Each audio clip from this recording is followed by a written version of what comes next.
අර gadol බැම්මට හැරිලා මෙහෙම බැලුවොත් බුදුසාදුගේ මූණ පස්සට යනවා. අම්මේ බුදුසාදුගේ බඩයි පපුවයි ඉස්සරහට එනවා. ඒ වගේ ගෑවි නොගෑවි ඇවිල්ලා හරියට ওই සිරිපතුල් දෙක මැද තියෙනවා හතරස් කොටුවක්. ඒකේ තියෙනවා මෙන්න මේ වගේ එකතු කිරීමේ ලකුණක් පුතා. ඒ ලකුණේ තියෙනවා පුතා මේ දෙකම එකට සම්බන්ධ වෙන්නේ. එතන තියෙනවා ඔලිනටයක් වගේ ඩොට් එකක්. ඒ ඩොට් එකට තමයි පුතා කෙලින්ම ඇවිල්ලා නාසයේ ඉඳලා ටික් ටික් ටික් ගාලා වැටෙන්නේ. එතනට ඒ කියන්නේ අංශක අණුවට තනිකලින් ප්‍රතිමාව නිර්මාණය කර. පුතා එපමණක් නෙවෙයි. පුතාලට පේනවද අර බුදුසාදුගේ සිරිපතුල් දෙක මැන්දේ කළු පාට එකක් පේනවා. අර පේනවද? එතන තියෙන්නේ පුතා බුදුසාදුගේ සියලුම බර ඔක්කොම බැලන්ස් කරලා තියෙන්නේ මේ වෙනකොට මගේ රත්තරන් දෙමව්පියන්ගේ ඇතුළු මගේ බෝසත් දරුවන්ගේ සියලුම බර වැටලා තියෙන්නේ කොහොමදමයි පුතේ?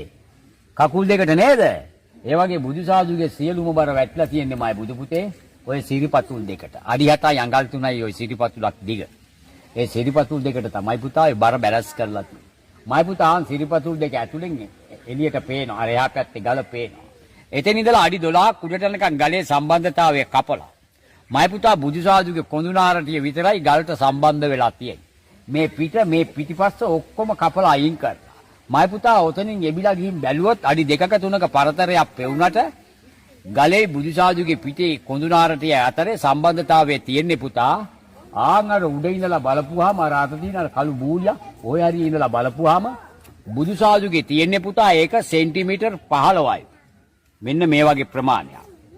මයි පුතා පුළුවන් නම් ඒක කපන්නලු. කපලා ඉවත් කරන්න. ඉවත් කරපුවාම බුදුසාදු ආයේ ගලේ සම්බන්ධතාවයක් නැහැ.